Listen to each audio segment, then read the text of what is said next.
Came across a story on the CBC website. An animal rights activist is concerned about the potential spread of COVID-19 at Nova Scotia mink farms after the animals have started testing positive in British Columbia. Joining me to discuss all of this is Ty Savoy, who's that animal rights activist. Ty, good morning.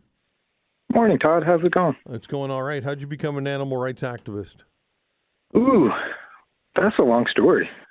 What's the short version of the long story?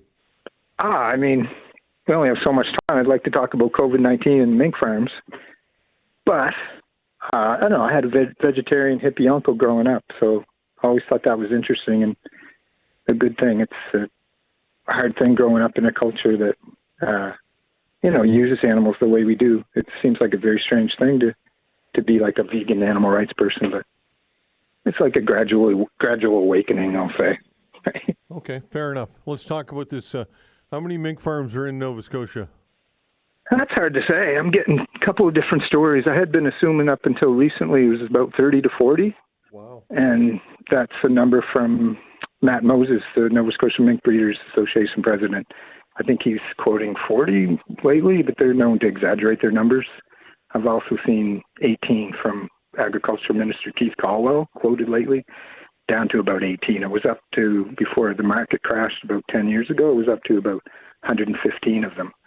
Now it's barely profitable to them. The only ones making money are the ones doing things like making their own mink feed on site. It's hard to make a profit for them right now. All right. So what do they use for? What's the purpose of mink farms? For mink fur to sell to China, for them to manufacture things like little trinkets on keychains, jacket trim on fur trim on jackets, things like that. You see very few mink coats, like full length or half length coats. It's not really fashionable anymore. So they've pivoted and gone into, they're dyeing these strange bright colors, trying to appeal to young people. Mm-hmm. It's not working. They, major fur retailers, like high-end fur retailers, is like, what did they say? Oscar de la Renta just the other day announced they're getting out of fur. And there's a long list of those lately, like one every 2 or 3 weeks comes up, all these high-end retailers. It goes along with public opinion. Last year, there was a poll down in Canada, about 80% of Canadians are opposed to the use of fur. So Nova Scotia people, like you say, we still have, the average person is unaware that we have mink farms there. Yeah. You say, what? Sure. There's mink farm? We still have mink farms in Nova Scotia? Like, wow. So like the government supports them, hook, line, and sinker. We have an agriculture minister who's basically been sold a bill of goods, and he's an advocate for the mink farms. He's a couple of years ago on Facebook, him and a Southwest Nova MLA were down there to Wisconsin, which is the U.S. leading mink fur producer, and they were trying to find a way to strengthen the industry here, which Caldwell was just quoted in an article in Saltwire a few weeks ago. Keith Caldwell, agriculture minister here, as he still wants to do that. He wants this to be a niche growth thing here, and it's like 20, 30 years ago that the world's decided it's not a good thing. All right, so let's get to the COVID-19 connection here and what the concerns are here and why this is. Just give us the details on that, please. Yeah, it's just really alarming. I'm an animal rights activist, and mink fur is my issue. So I get Google alerts every day on anything mink or fur related. Just around the start of the epidemic there last year, early spring, COVID-19 outbreak happened in the Netherlands. Netherlands is a big mink fur farm country. They actually voted a few years ago to have a gradual phase out of them, starting in 2024. So the COVID-19 outbreak happened, and it went really quickly. Mink get it just like we do, and they decided to shut down every mink farm in the country early, and they're just ending fur farming early, like they were going to already in 2024 because of the cruelty.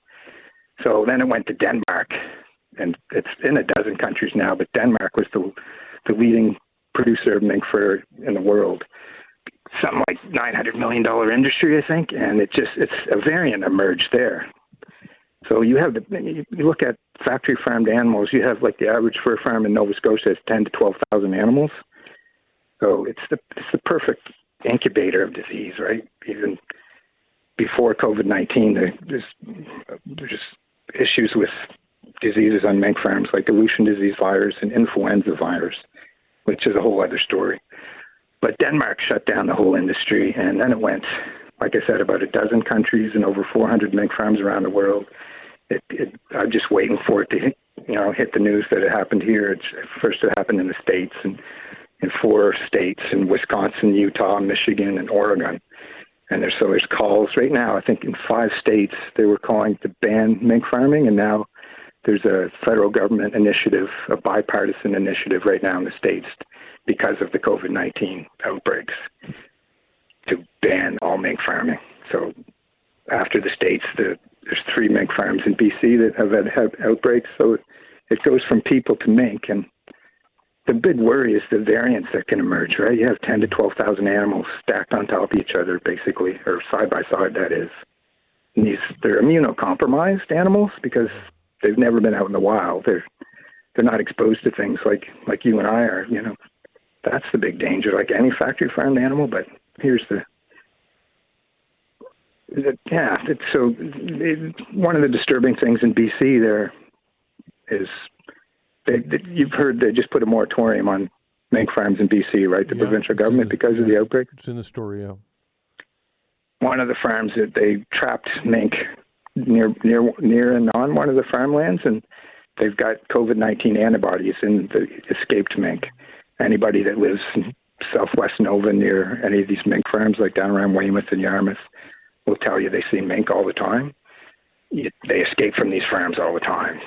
They're attracted to the roads, so you'll see dead ones by the roads because they're fed by a unit that has like an engine in it, so they're attracted to the roads. Just quickly, before I'm out of time, Matt Moses, who you mentioned, the president of the Nova Scotia Mink Breeders Association, said people shouldn't be worried about COVID-19 spreading from minks to humans as cases remain low, and says they've got their protocol in place. What's your response to what Matt Moses says? Yeah, I've been asking the agriculture minister that for over a year, what the protocol is. His assistant tells me that not to worry, their biosecurity is in force, and when asked for details of that, there's no details whatsoever. That's really concerning to me. From agriculture minister who supports these mink farms, he's putting 18 or maybe 40 mink farmers above, the health of people in this province. Ty, interesting chat. Thank you for doing this today. Yeah. Okay. Get Keith Caldwell, agriculture minister, on if you can. Absolutely. Take care. Thank you. Ty Savoy, animal rights activist, and I wasn't aware that we had over 40 mink farms in Nova Scotia. And it's according to Ty, there's lots, and I'll reach out. We'll reach out to the industry and get their perspective and their take on this as well, and we'll do that for sure. We've got an election here.